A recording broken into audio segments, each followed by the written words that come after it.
আমরা সকলে মসজিদে এসেছি,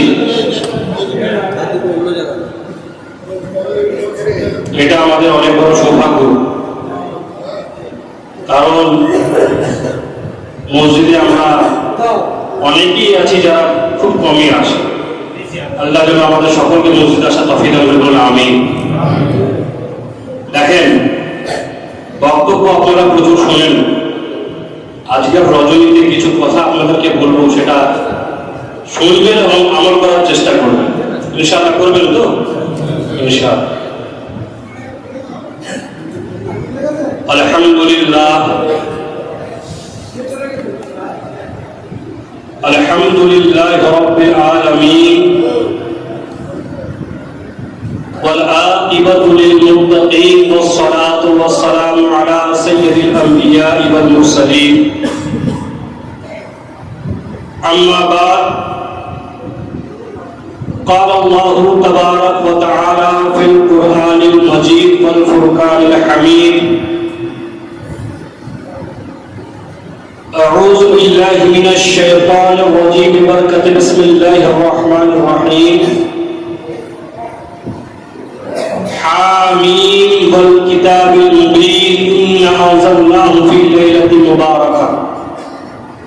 صدق الله العلي العظيم وبلغنا الأمين المتين المبين الكريم ونحن على ذلك من الشاهدين والشاكرين.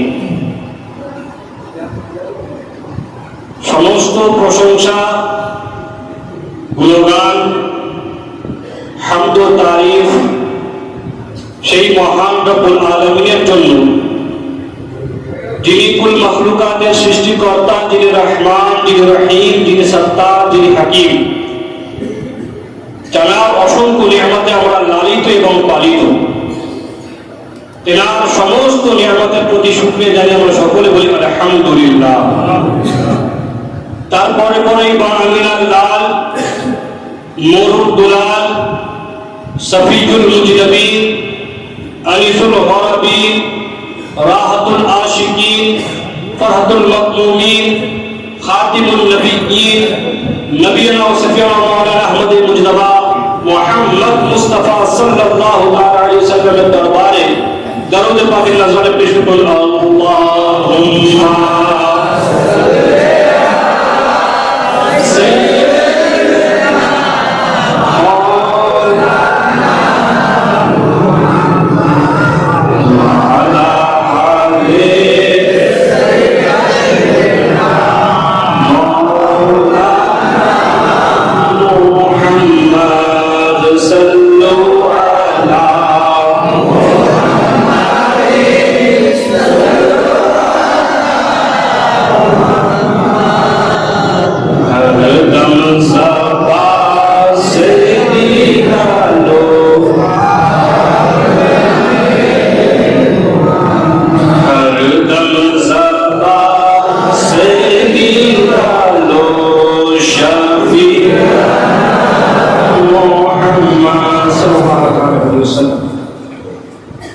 আপনারা সকলে অবগত রয়েছেন যে আজ শবে বারাতের রাত।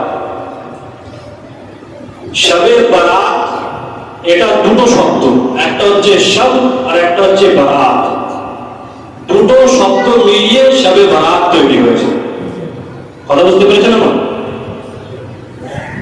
আর এই শব এবং এই বারাত এটা হচ্ছে ফার্সি শব্দ, ফার্সি ভাষা, যার বাংলা অর্থ যদি আপনি দেখতে চান, শব মানে হচ্ছে রজনী বা রাত, বারাত পরিত্রাণ পাওয়ার রাত, অর্থাৎ যে রাতে নাজাত পাওয়া যায়, যে রাতে ছুটকারা পাওয়া যায়, যে রাতে মুক্তি পাওয়া যায়। এই দুটো শব্দ মিলি হচ্ছে শবে বারাত। এটা ফার্সি শব্দ, সেই কারণে আমরা এর ডেফিনেশন কোরআনের মধ্যে পাই না, এর সংজ্ঞা কোরআনে পাকের মধ্যে পাই না বা হাদিসের মধ্যে পাই না, কারণ এটা হচ্ছে ফার্সি শব্দ। উদাহরণস্বরূপ, ফর এক্সাম্পল, আপনি যদি দেখেন নামাজ, এটা কিন্তু ফার্সি শব্দ। কোরআনের মধ্যে কিন্তু নামাজ শব্দটি কোথাও নেই।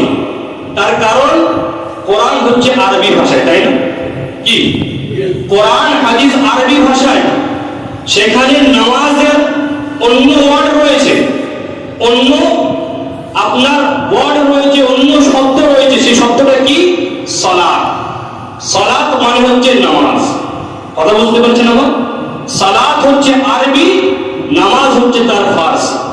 ঠিক তেমন ভাবে এই যে শবে বারাত, এটা হচ্ছে ফার্সি শব্দ, এর আরবি হচ্ছে লাইলাতুল নিসফ মিন শাবান। এর আরবি কি? লাইলাতুল নিসফ মিন শাবান, অর্থাৎ শাবান মাসের মধ্যরাত। আমরা এই শাবান মাসের ফজিলত সম্পর্কে জানি এবং হাদিসে পাকের মধ্যেও এসেছে যে এই শাবান মাস মুসলমানদের জন্য একটা গুরুত্বপূর্ণ রাত। এই শাবান মাসটাই গুরুত্বপূর্ণ। তার মধ্যে এই যে 15 তারিখের রজনী, এটা একটা মারাত্মক গুরুত্বপূর্ণ রাত। One of the most precious day in Islam. ইসলামের মধ্যে সব থেকে গুরুত্বপূর্ণ দিনের মধ্যে একটা দিন হচ্ছে শবে বারাত। কেন? নিসাই শরীফের হাদিসে পাকের মধ্যে এসেছে যালিকা সাহরুন বাইনা রজবিন ওয়া রমাদান। এই মাস এমন একটি মাস যেটা রজব এবং রমজানের মাঝখানে পড়ে। রজব এবং রমজানের মাঝখানে পড়ে। ওয়া হুয়া শাহরুন ইয়ারফাউ তুরফাউ ফীহি আমালিল ইবাদা। এমন একটি মাস, এই মাসে বান্দার আমলনামা, বান্দার নেক কাজ, ভালো কাজগুলো তুরফাউ ইলা রাব্বিল আলামিন, আল্লাহর নিকটে পেশ করা হয়। বলুন সুবহানাল্লাহ। আমার রাসূল পাক বলেন, ফাআনা উহিব্বু আইয়ুরফা আমালি, আমি এটা পছন্দ করি যে আমার আমল যেন আল্লাহর নিকটে পেশ করা হয়। আমি যে ভালো কাজ করেছি এটাকে আমি পছন্দ করি, আমার আমল যেন আল্লাহর দরবারে পেশ করা হয়। কেমন ভাবে? ফাআনা সাইমুন, এমন ভাবে যেন পেশ করা হয় আল্লাহ যখন আমার আমলনামা খুলে দেখবে যেন দেখতে পায় যে মুহাম্মদুর রাসূলুল্লাহ রোজা অবস্থায় ছিল। এটা হচ্ছে শাহরুর রমাদানের মাসের আগের মাসের ফজিলত। হাদিসে পাকের মধ্যে এসেছে শাহরুর রমাদান, রমজান মাসের যে মাস সেটা কি? শাহরুল্লাহ, সেটা হচ্ছে আল্লাহর মাস। এবং শাহরুর শাবান, শাবান মাসের মাস শাহরি, রাসূল পাক বলেন এটা আমার মাস। এই দুটো মাসের মধ্যে পার্থক্য কি? রমজান আর শাবান মাসের মধ্যে পার্থক্য আমার রাসূল করিম সাল্লাল্লাহু তাআলা আলাইহি ওয়াসাল্লাম বলে দিচ্ছেন যে শোনো, শাহরু রমজানা আল মাগফিরাতু ওয়া শাহরু শাবানা আল মুতাহহিরাতু। রমজান মাস যখন আসে মানুষের গুনাহকে বখশে দেওয়া হয়, আর শাবান মাস যখন আসে মানুষকে পাক পবিত্র করে রমজান মাসে প্রবেশ করানো হয়। কথা বুঝতে পেরেছেন আমার? এই দিনের গুরুত্ব অনেক রয়েছে। মুসনাদ ইমাম আহমদের মধ্যে 6642তম হাদিসের মধ্যে বলা হচ্ছে, আন আব্দুল্লাহ ইবনে আমর আন্না রাসূলুল্লাহ সাল্লাল্লাহু তাআলা আলাইহি ওয়াসাল্লাম قال ইয়াত্তালিউ আল্লাহু ইলা খালকিহি, আল্লাহ তাবারাক ওয়া তাআলা এই 15 শাবানে নিজের বান্দাদের উপর নেক নজর করে। বলুন সুবহানাল্লাহ।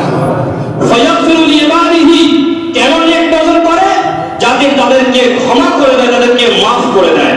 আর কেমন ভাবে মাফ করে? বিআদাদি কাসীরাম শাউরাম গানাম তালাবি গানাম। গানাম তালাব বলে একটা গ্রাম ছিল, একটা কাবিলা ছিল, তারা অনেক ছাগল পুষত, বড় বড় ছাগল পুষত। তাই সেসব ছাগলদের গায়ে প্রচুর লোম থাকতো, অনেক লোম থাকতো। তো রাসূল পাক বলেন এই যখন রজনী আসে, সেই গ্রামের লোকেরা যে ছাগল পোষে, সেই ছাগলের গায়ে যত লোম আছে ঠিক তত গুনাহকে আল্লাহ মাফ করে দেয় রাতে। এই রাতের অনেক গুরুত্ব রয়েছে ব্রাহ্মণের তরিকা। এই রাতের ব্যাপারে হাদিসে পাক বহু এসেছে, সময় আমি দেব না। আমি দুটো তিনটে হাদিস বলে আপনাদের কাছ থেকে বিদায় নেব। ইবনে মাজাহ শরীফের একটি হাদিস হযরত আয়েশা সিদ্দিকা রাদিয়াল্লাহু তাআলা আনহা থেকে বর্ণিত যে রাসূল করিম সাল্লাল্লাহু তাআলা আলাইহি ওয়াসাল্লাম এক রাতে আমার কাছে এসেছেন। হযরত আয়েশা বলছেন যে এক রাতে আমার কাছে এসেছেন, আমার সাথে রয়েছে ঘরের মধ্যে। আমি ঘুমিয়ে পড়েছি, আমার চোখ লেগে গেছে। হঠাৎ করে চোখ খুলেছি, চোখ খুলে দেখছি রাসূল পাক আমার পাশে নেই, রাসূল পাক আমার বিছানায় নেই, রাসূল পাক আমার ঘরের মধ্যে নেই। আমি চিন্তা করলাম, আমার মনে হচ্ছে কি রাসূল পাক অন্য বিবিদের কাছে চলে গেছেন, অন্য স্ত্রীদের কাছে চলে গেছেন, নিজের যা বিবিরা রয়েছে তার কাছে চলে গেছেন। উনি বের হলেন রাসূল পাককে খোঁজার জন্য, এদিক ওদিক খুঁজতে থাকলেন। এদিক ওদিক দেখার পর হাদিসে পাকের ওয়ার্ড রয়েছে, হাদিসে পাকের সেন্টেন্স রয়েছে কি রাসূল পাককে যখন খুঁজছেন, খুঁজতে খুঁজতে জান্নাতুল বাকিতে পৌঁছেছেন। জান্নাতুল বাকি কি? যেখানে সাহাবায়ে কেরামদেরকে কবর দেওয়া হয়েছে, যেখানে আপনার খাদিজাতুল কুবরা রাদিয়াল্লাহু তাআলা আনহাকে কবর দেওয়া হয়েছে। সেখানে গিয়ে দেখছেন কি আমার প্রিয় মুহাম্মদ মুস্তাফা সাল্লাল্লাহু তাআলা আলাইহি ওয়াসাল্লাম কবরস্থানে বসে রয়েছেন, আর কবরের দিকে বসে বসে কিছু একটা করছেন, কিছু একটা করছেন। হযরত আয়েশা সিদ্দিকা রাদিয়াল্লাহু তাআলা আনহা উনি গিয়ে বললেন, ইয়া রাসূলুল্লাহ, ইয়া হাবিবাল্লাহ, আপনি জান্নাতুল বাকির মধ্যে কি করছেন, এখানে কি করছেন? রাসূল পাক পিছনে ঘুরে দেখলেন আর বললেন, এ আয়েশা, তুমি কি মনে করেছিলে যে তোমার হক নবী কি অন্য কাউকে দিয়ে দিয়েছে? শোনো শোনো, তোমার হক নবী কেউ দেয়নি।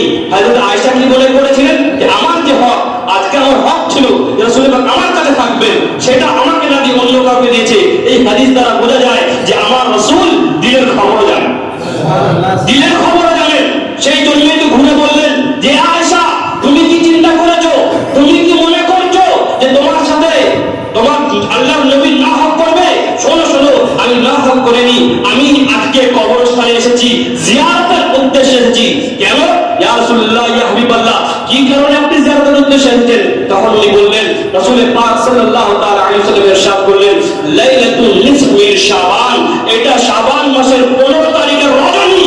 এই রাতে আল্লাহ তাবারক ওয়া তাআলা ফেরেশতাদেরকে পাঠায় দেখার জন্য যে বান্দারা কি আমল করছে, দেখার জন্য, যাচাই করার জন্য বান্দারা রাতে ঘুমাচ্ছেন, আমল করছে, যাতে তারা কাল কিয়ামতের দিন বার্তা হাদিসে পাকের আলফাজ আল্লাহর কাছে খবর দিতে পারে যে আল্লাহ, এ আল্লাহ কে বেনিয়াজ, এ পরওয়ারদিগার আলম, আপনার বান্দারা আজকের রাতে আপনার ভয়ে আপনাকে রাজি করার জন্য অমুক জায়গায় গিয়ে রাতের অন্ধকারে ইবাদত করছে, অমুক জায়গায় গিয়ে আপনার জন্য সেজদা করছে, অমুক জায়গায় গিয়ে আপনার জন্য নামাজ পড়ছে।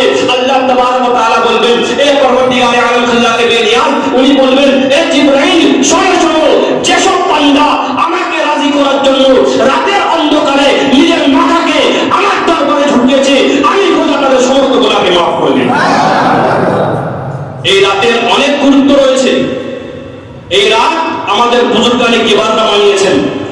হুজুর গাউসে আজম আব্দুল কাদের জিলানী রাদিয়াল্লাহু তাআলা নিজের কিতাব কুনিয়াতুত তালিবিনের মধ্যে লিখেছেন যে এই শাবান, শাবান যে শব্দ হয়েছে শিন, আইন, বা, নুন, এই শাবান, এই চারটে শব্দ, এই চারটে শব্দর মিক্সিং এ আল্লাহ তাবারক ওয়া তাআলা আমাদেরকে বুঝিয়ে দিয়েছে এটা কি। শিন হচ্ছে শরফিয়তের রাত, শিন শরফিয়তের জন্য, অর্থাৎ সম্মান দান করার জন্য। এই রাতে যে ইবাদত করলো, আল্লাহকে রাজি করলো, আল্লাহ তাকে সম্মান দিয়ে দেন। আইন, আইন হচ্ছে ইবাদতের রাত। এই রাতে যে ইবাদত করলো, আল্লাহ তার ইবাদত কবুল করে তাকে নেক বান্দা করে নেবেন। বা, বারাতের রাত, এই রাতে যে ইবাদত করলো তাকে আল্লাহ জাহান্নাম থেকে মুক্তি দিয়ে দেবেন। আর নুন, সেটা হচ্ছে নাজাতের রাত। নাজাত অর্থাৎ জাহান্নামের একটা সবথেকে বড় ভয়ঙ্কর ঘর রয়েছে, তারকা রয়েছে, যাকে ওয়াইল বলা হয়। ওয়াইল সে এমন ভয়ানক, সেটা থেকে জাহান্নাম নিজে ভয় করে। জাহান্নাম নিজে ভয় করে যে আল্লাহ, আমি তো জাহান্নাম আমাকে আগ দ্বারা সৃষ্টি করেছো, কিন্তু আমার মধ্যে যে ওয়াইল যে রয়েছে, এই যে ঘরটা রয়েছে, যে জায়গাটা রয়েছে, মওলা আমাকে এর থেকে বাঁচাও। আল্লাহ তাবারক ওয়া তাআলা বলছেন, যে নামাজ পড়বে আল্লাহ তাবারক ওয়া তাআলা তাকে সেখান থেকে মুক্তি দান করবেন। সুবহানাল্লাহ। আর এই রাত হচ্ছে তওবার রাত, মাগফিরাতের রাত।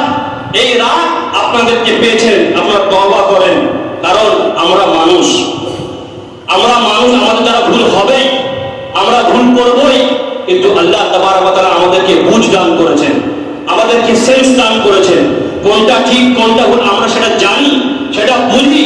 আমাদেরকে দরকার যে আমরা যেন সেই ভুল থেকে তওবা করি। মত কখন চলে আসবে কেউ জানে না, মৃত্যু কখন চলে আসবে কেউ জানে না। আমাদের দরকার যে আমরা যেন তওবা করে নিই। বারাকাতুল তরিকত, আমি আপনাদের সামনে একটি হাদিসে পাক বলি। হাদিসে পাক মিশকাত শরীফের মধ্যে রয়েছে। হাদিসটা কি? যে একজন সাহাবী রাসূল এসে বললেন, ইয়া রাসূলুল্লাহ, ইয়া হাবিবাল্লাহ, খুব গরীব আমি, খুব অসুবিধার মধ্যে রয়েছি, ধার দেনার মধ্যে লিপ্ত রয়েছি, ব্যবসা বাণিজ্য কিছুই হচ্ছে না, টাকা পয়সা কিছুই নেই। ইয়া রাসূলুল্লাহ, ইয়া হাবিবাল্লাহ, খুব পেরেশানির মধ্যে রয়েছি।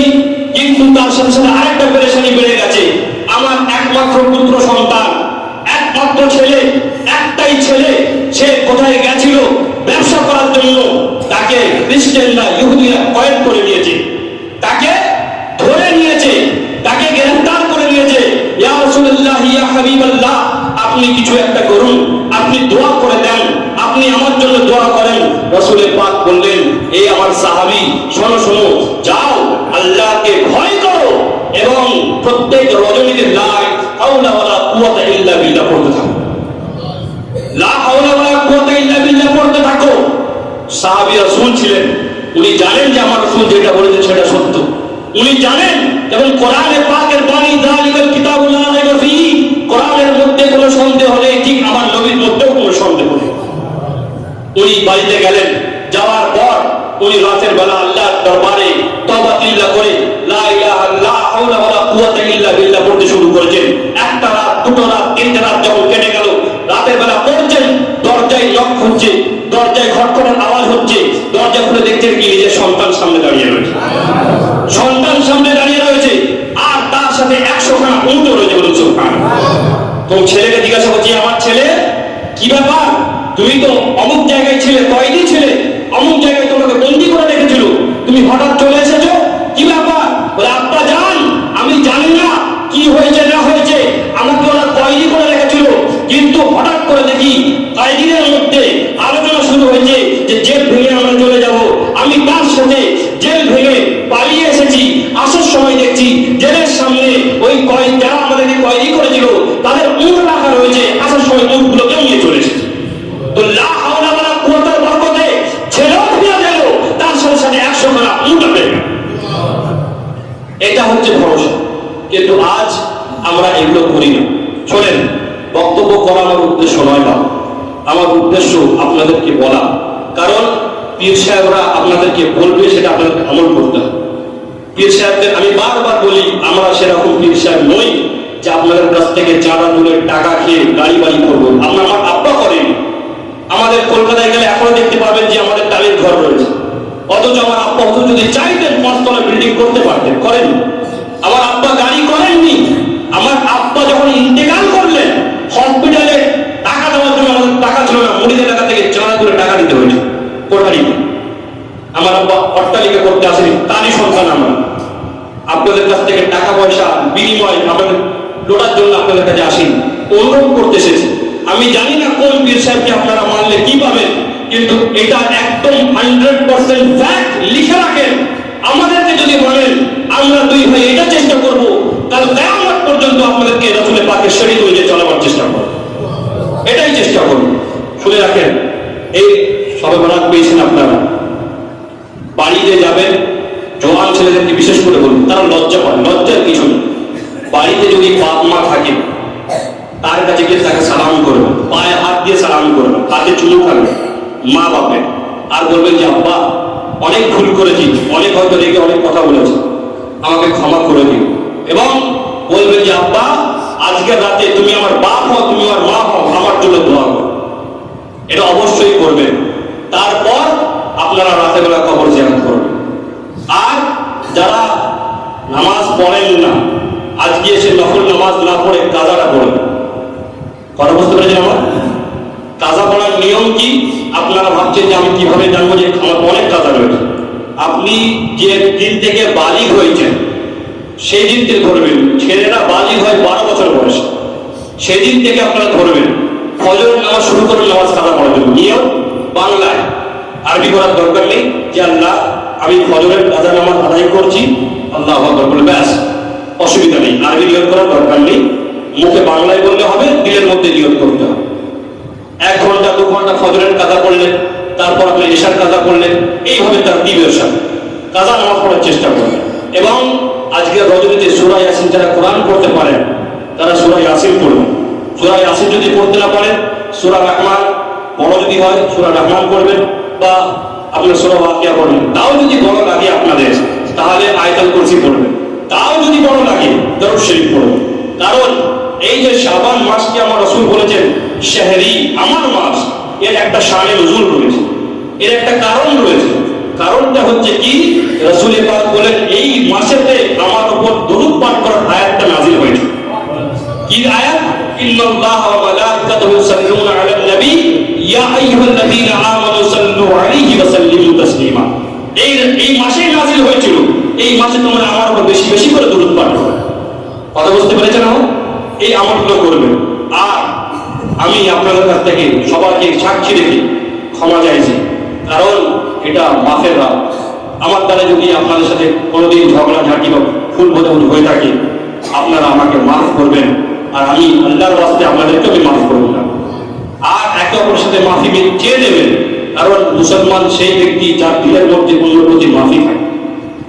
কথা বুঝতে পেরেছেন? আপনারা যাবেন, এইভাবে জিয়ারত করবেন যেইভাবে বললাম। আর দাদা বলছিলেন যে লাইটের কথা, জানেন মাসলা আপনার অসুবিধা হচ্ছে না তো? শোনেন, এই যে আমরা বারণ করি যে বাবা মোমবাতি দেবে না, এর আগেও বারণ করা হয়েছিল, আপনারা শুনেছেন আলহামদুলিল্লাহ। আচ্ছা বলেন তো ভাই, আগে মোমবাতি কেন দেওয়া হতো? কোন জিনিস করার জন্য তার একটা কারণ রয়েছে। যে কোনো জিনিস যে আমরা করছি তার পিছনে একটা কারণ থাকে, তাই না? আমরা চাষ করছি কেন? তাতে আমার পয়সা ইনকাম হবে। আমরা কাজ করছি, চাকরিতে যাচ্ছি, তাতে আমাদের ইনকাম হবে। আমরা মসজিদ বানাচ্ছি, আমরা নামাজ পড়বো। তো প্রত্যেকটা কাজের পিছনে একটা কারণ থাকে। কথা বুঝতে পারছেন না? তো এই যে আমরা মোমবাতি জ্বালাতাম আগে, কেন জ্বালাতাম? তার কারণটা কি ছিল? What is the reason behind it? তার পিছনে কারণটা কি? আপনারা একটু খেয়াল করেছেন? ঝগড়াঝাটি না করে মাথায় করে খেয়াল করেছেন কেন আমরা জ্বালাতাম? এটা কি কোনো ইবাদতের মধ্যে পড়ে? কোনো ভালো কাজের মধ্যে পড়ে? কি জন্য জ্বালাতাম? শোনেন, আগে আমাদের হিমচেতে লাইট ছিল, জি, গ্রাম্য এলাকায় লাইট ছিল। কবরস্থান অনেক গাছ থাকে, কবরস্থানে অনেক ফাঁকফোকর থাকে, যেখানে বিষাক্ত সাপ, বিষাক্ত পোকামাকড় থাকে।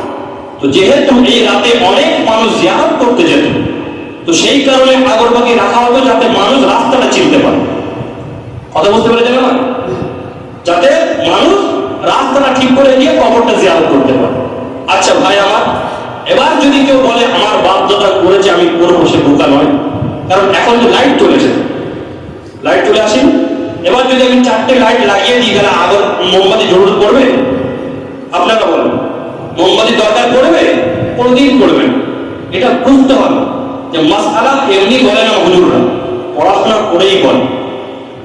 আর এই যে আগুন, আগুন সম্পর্কে বলা হচ্ছে আগুন হচ্ছে জাহান্নামের একটা টুকরো।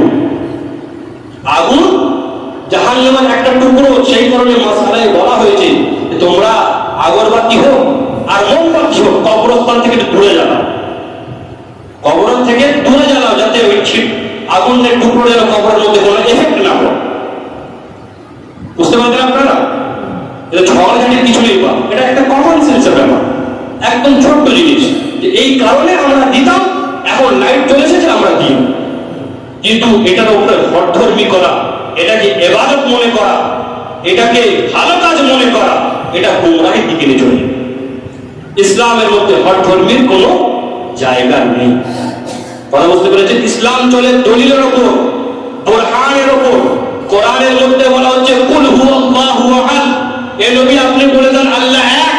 তো এটা তো বলে দিলে শেষ, কিন্তু আল্লাহ এটার পিছনে দলিল রেখেছেন যে তোমরা যে আল্লাহকে এক মনে করো তার দলিল শুনে নাও। যদি এক না হয়ে দুটো খোদা হতো তাহলে দুনিয়ার মধ্যে ঝগড়া লেগে যেত।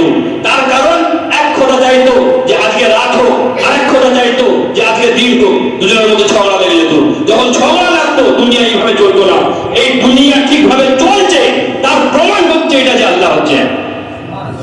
কোরআনের মধ্যে দলিল দেওয়া হয়েছে।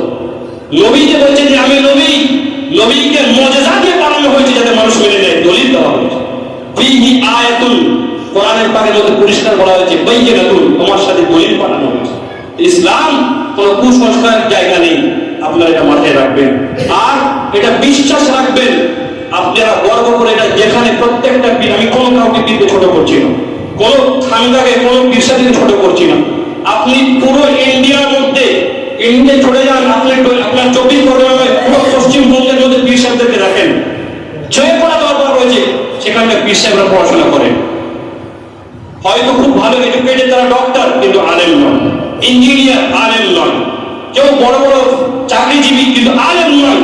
এটা খিদিরপুর দরবারের মধ্যে এমন আছে যেখানকার পীরজাদারা, পীর সাহেবরা শিক্ষিত, তার সাথে সাথে ভালো ভালো আলেম। এটা আপনারা মাথায় রাখবেন। আপনাদের যেসব মাসআলা বলা হয় এগুলো খেয়াল রাখবেন। আর যাই হোক, আপনাদেরকে সামনে আপনারা মেদিনীপুর শরীফ যাবেন তো ইনশাআল্লাহ? মেদিনীপুর হচ্ছে আমাদের প্রাণ, মেদিনীপুর হচ্ছে আমাদের ভালোবাসার জায়গা। মেদিনীপুর থেকেই আমরা সবকিছু পেয়েছি। আমার আব্বা হজরত বলে গেছে, মেরে আকা মেরে মৌলা সৈয়দি মুর্শিদ আলী, দিল শিকস্তা মেহু আয়া সৈয়দি মুর্শিদ আলী। এই যে মেদিনীপুরে যাবেন, ভালো করে মশালাগুলো শুনে রাখেন, তর্ক বিতর্ক নয়, বাইরে গিয়ে কেউ তর্ক বিতর্ক করবেন না, আপনাদের ভালোর জন্যই বলছি। মেদিনীপুরে যাবেন, সেটা আদবের জায়গা, বেয়াদবের জায়গা নয়। এক নম্বর কথা হচ্ছে, যদি আপনারা যান, মহিলাদেরকে নিয়ে যাওয়ার দরকার নেই, এটা অনুরূপ। কারণ মহিলারা গিয়ে সেখানে মেলায় ঘোরে, সেখানে গিয়ে কেনাকাটি করে, এতে গন্ডগোল ঝামেলা গোলার কাজ আপনারা করবেন না। যদি খুব জোরাজুরি করে তাহলে পর্দার সাথে নিয়ে যান, শুধু জিয়ারতের উদ্দেশ্যে, পর্দার সাথে নিয়ে যান জিয়ারতের উদ্দেশ্যে, এর বেশিতে নয়। এক নম্বর কথা। দ্বিতীয় নম্বর কথা, আপনারা যে যাবেন, আপনাদের উদ্দেশ্য হওয়া উচিত জিয়ারতের জন্য, যে আমরা যাব, ওখানে গিয়ে ওনার ওসিলায় দোয়া করবো, আল্লাহ আমাদের দোয়াকে কবুল করবো। আমরা কি এখানে কি করি, এখান থেকে গাড়ি লাভে দৌড় মারি অন্নপূর্ণাতে মিষ্টির অর্ডার দেওয়ার জন্য, 4 গাড়ি 5 গাড়ি গ্রামে মিষ্টির বিতরণ করবো। এটা জিয়ারতের উদ্দেশ্য নয়, বা হাসির কথা নয়, এটা একদম ফ্যাক্ট। আজ আমরা ভালো কাজগুলোকে খাওয়ার মধ্যে সীমাবদ্ধ করে দিয়েছি।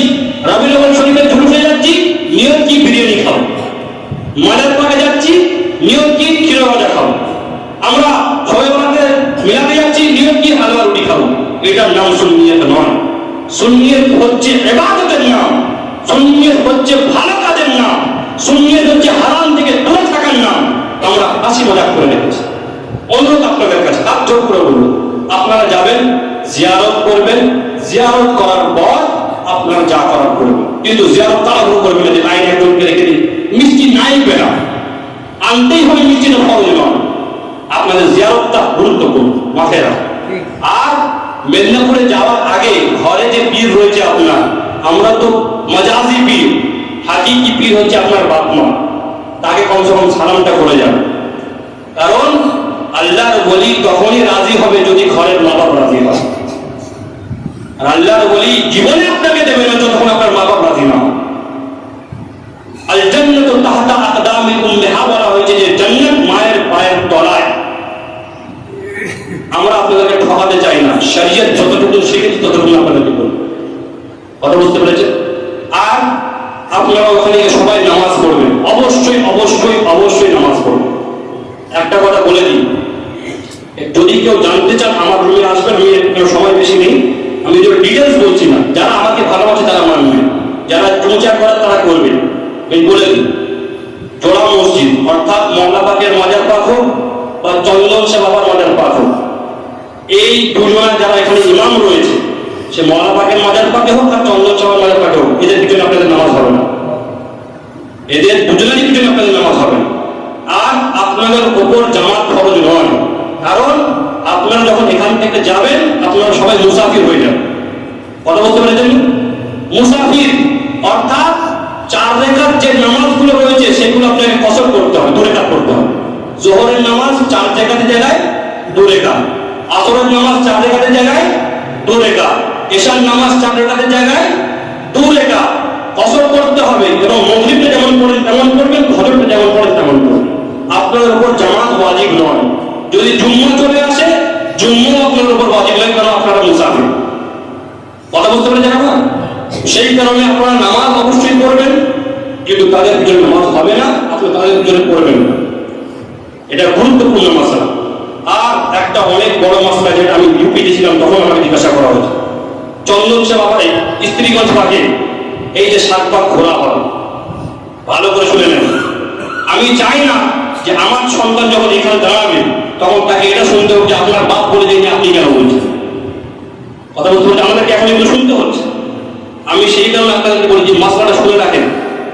অনেক পুরানো বলে, এমনকি আমি নিজে 7 পাক ঘুরেছি আমি। কারণ আমাদের যে ঘোড়াটা কেমন ঘোড়া ছিল যে আমরা 7টা পাথর নিতাম আর দৌড় শরীর করতাম, তাই না? এর থেকে বেশি কোনোদিন কিছু হয়েছে? জি, এর থেকে বেশি কিছু হয়েছে। কিন্তু এখন গন্ডগোলটা কোথায় দাঁড়িয়েছে? এখন গন্ডগোলটা এটা দাঁড়িয়েছে যে তারা বলছে যে এটা হচ্ছে আমাদের জন্য ছোট হজ। বলুন নাউজুবিল্লাহ। কি বলছে? ছোট হজ আমরা এখানে ঘুরে নিচ্ছি, আমাদের তাওয়াফ হয়ে যাচ্ছে। বলবেন না নাউজুবিল্লাহ? তাওয়াফ শুধুমাত্র তাওয়াফ হবে, কোনো মাজারের তাওয়াফ হবে না। তাওয়াফ শুধুমাত্র আল্লাহর ঘরের হবে, কোনো মাজারের হবে না। হুজুর গস পাকের মাজারের যদি না হয়, মেদিনীপুরে মওলা পাকের মাজারে হবে? জি না। কেউ বলতে পারবে যে বাগদাদে তাওয়াফ হয়? তো সেই কারণে আমি আজকে আপনাদেরকে বলছি, ভালো করে শুনেন। এতদিন আপনাদেরকে বারণ করিনি, কিন্তু শিরকে আটকাবার জন্য আপনাদেরকে বারণ করছি। আপনারা কেউ সাত চিল্লায় গিয়ে আপনারা ঘুরবেন না। আপনারা দূর থেকে ফাতিহা পড়বেন, দূর থেকে ফাতিহা পড়ে দোয়া করবেন, চলে আসবেন। ওইটা হচ্ছে মওলা পাকের ইবাদতের জায়গা। আপনারা বলে হুজুর কেন বারণ করছেন? আপনাদেরকে নিজেদেরকে বাঁচাবার জন্য। কারণ তারা এটা বলে প্রচার করছে যে এটা হচ্ছে হজের জায়গা।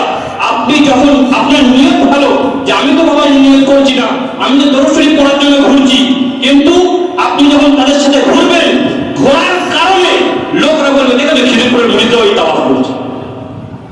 বলে কি বলে না? ভাই আমি বাইরে থাকি, আমার কাছে বাংলাদেশিরা বলেছে, বাংলাদেশিরা ভিডিও করে পাঠিয়ে দেখো খিদিরপুরের মুরিদরা মাতম করার জন্য। আমি বলি বাংলাদেশি এরা আমাদের মুরিদ কোথা থেকে? আপনাদের কাছে হাত জোর করে অনুরোধ, মওলা পাক এতে রাজি হবেন না। কারণ কোরআনে পাক বলছে যে আল্লাহ তাবারক ওয়া তাআলা সমস্ত গুনাহকে মাফ করে দেয়, শিরকের গুনাহকে মাফ করে না। শিরক মাফ হয় না। আপনারা যাবেন, হুজুর মওলা পাক ওখানে ইবাদত করতেন, ওটা মওলা পাকের ইবাদতের জায়গা, ওটাকে চুমু খাবেন, জিয়ারত করবেন, নিয়াজ পাক দেবেন, সূরা ফাতিহা পড়বেন, হাত তুলে দোয়া করবেন, এ আল্লাহ এ খাল্লাকে বেনিয়াজ তোমার প্রিয় বান্দা এখানে ইবাদত করত, সেই প্রিয় বান্দার সাথে আমার গুনাহ খাতাকে মাফ করুন। এইটুকুই করবেন। ওই আপনারা খারাপ কাজে লিপ্ত হবেন না। তার কারণ আপনারা হচ্ছে সুন্নি। সুন্নি নয় যে আপনার নিয়াত পাকে পাগলা হয়ে যাবেন, বিরিয়ানি খেয়ে পাগলা হয়ে যাবেন। আপনার হচ্ছে সুন্নি। আর সুন্নি তাকেই বলে যে রাসূলের পাকের শরীয়ত অনুযায়ী চলে।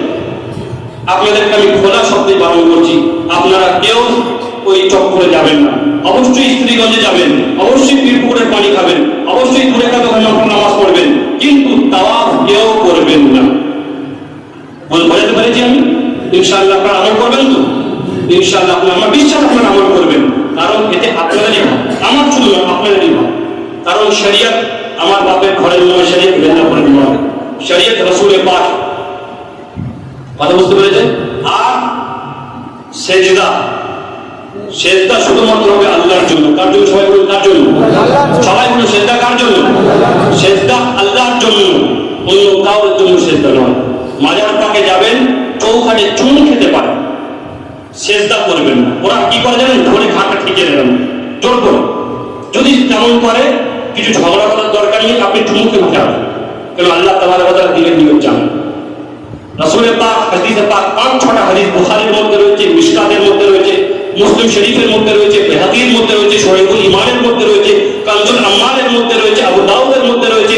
আপনার কত কিতাবের নাম, প্রত্যেকটা হাদিসের কিতাবের মধ্যে রয়েছে।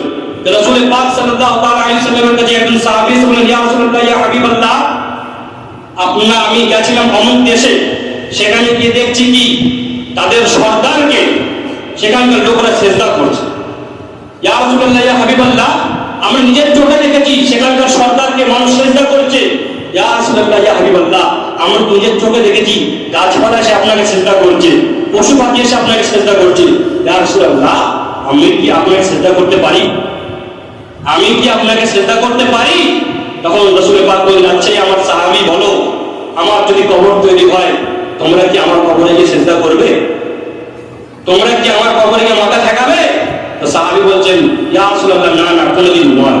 শোনো, এটাই করো, খবরদার খবরদার কোনো কাউকে সেজদা করো না। সেজদা শুধুমাত্র আল্লাহর জন্য। যদি সেজদা জায়েজ হতো, তাহলে আমি বলতাম স্ত্রীকে যেন সে তার স্বামীকে সেজদা করে। সেজদা জায়েজ নয়, সেই কারণে আমি এই হুকুম দিই, তোমরা সেজদা করো না। যদি আমার রাসূলের জন্য সেজদা জায়েজ না হয়, হুজুর পাকের জন্য সেজদা জায়েজ না হয়, মওলানা মুশকিল কুশার জন্য যদি সেজদা জায়েজ না হয়, তাহলে বলুন তো দেখি আজকে কোন মাজারে সেজদা জায়েজ হতে পারে? হতে পারে না। ভাই আমার, আপনারা শুনুন, আপনাদের ঈমান মজবুত থাকা দরকার, আমল মজবুত থাকা দরকার। হাত জোর করে বলছি, শিরক থেকে দূরে থাকুন। শিরক এমন একটি গুনাহ যেটা আল্লাহ মাফ করেন না। খবরদার খবরদার। আমি জানি এখন এখান থেকে চলে গেলে অনেকে প্রচুর করবেন। আমি বলছি এর পিছনে দলিল রয়েছে, অনেক তথ্য রয়েছে, অনেক কিছু রয়েছে। যদি আপনারা জানতে চান, নিজেদের মধ্যে আলোচনা না করে আমার কাছে আসবেন, আমি ভালোভাবে বুঝিয়ে দেবো। মসজিদের সময় বেশি নেই, আপনাদের অনুরোধ করছি এই বিষয়টা আপনারা করবেন না, কারণ এতে আপনাদের ইমান খারাপ হবে। না না, সেজদার মাসআলা হচ্ছে নিয়ত বাঁধা শুধু নয়।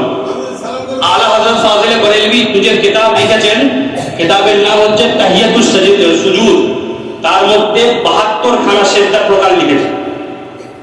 মাজারের সামনে এরকম ভাবে ঝোঁকা বারণ করেছে, কারণ মান শাব্বাহা বিকওমিন ফাহুয়া মিনহুম, মুশাবাহাত পাওয়ার জন্য, সেই রূপ পাওয়ার জন্য। যখন আপনি সেজদা করছেন, আপনার নিয়ত করেননি, আপনার নাক থাকেনি, কপাল থেকে, কিন্তু আপনি ঝুঁকেছেন দূর থেকে, কিন্তু সে মানুষ এটা দেখবেন যে আপনি ঝুঁকেছেন, দূর থেকে মনে করে সেজদা করেছেন, কি তাই না? এই মুশাবাহাত থেকে বাঁচার জন্য হুকুম দেওয়া হয়েছে, খবরদার আমরা সেজদা করি না। আমরা তো সুন্নাহ সেজদা করি না, কিন্তু আমাদের থেকে ইজুম দিতে দূরে থাকতে হবে, যাতে মানুষ আজকাল ফিতনার যুগ, আপনি চেষ্টা করবেন আপনার ফটো তুলে ভাইরাল করে দেওয়া, দেখো খিলপুরের মৃত চেষ্টা করছে। আপনি কিছু করবেন, আমাদেরকে পোয়াতে হবে। তাহলে আমি মেন সেন্টারে থাকি, আপনি হয়তো জানেন না এই কদিনের মধ্যে খিলপুরের বিরুদ্ধে কতগুলো ফতোয়া লিখতে পাঠিয়েছে ওখানে, যে এরা এই করে, এরা এই করে, এরা এই করে। কিন্তু আল্লাহর অনেক বড় ইহসান, আর আমার মওলা পাকের নিগাহে কারণে আমার আব্বা হুজুরের দোয়া যে ওখানে আমি আজীবন আজ পর্যন্ত খিলপুর আমার আক্রমণ করতে পারি, আজ পর্যন্ত করতে পারি, আর ইনশাআল্লাহ করতে পারবে না। জওয়ানদেরকে বলবো, বা আমার কথাটা মানো, আমি দলিল নিয়ে কথা বলছি, আমি এমনি কথা বলছি না। যদি দলিল দেখতে হয়, যাচাই করতে হয়, আমার কাছে আসবে, আমি যাচাই করে দেবো। যাই হোক, আমি কি করছি এখান থেকে, আর জরুরি ঢুকে ঘোষণা শুনে নেন। আমি হয়তো রমজান মাসে থাকতেও পারি, এখানে নাও থাকতে পারি, কিন্তু এই বছর কিছু কাজ এই হিমচেতে করার উদ্যোগ নিয়েছি আমি। আগামী জুম্মা, এই জুম্মাটা বাদে আগামী জুম্মা আপনারা বাড়িতে বাড়ি থেকে বলে দেবেন, সমস্ত মহিলা, এই মন্ডল পাড়া শুধু নয়, যত মহিলা আসতে পারে সমস্ত মহিলাদের জন্য একটা জলসা ব্যবস্থা করা হয়েছে মাদ্রাসায়, এশার নামাজ থেকে নিয়ে রাত 10টা পর্যন্ত সমস্ত মহিলারা যেন আসে। কারণ আমাদের এলাকার পরিবেশ আস্তে আস্তে নোংরা হচ্ছে, আমার কাছে বহু খবর যায়, আমি আফসোস করি।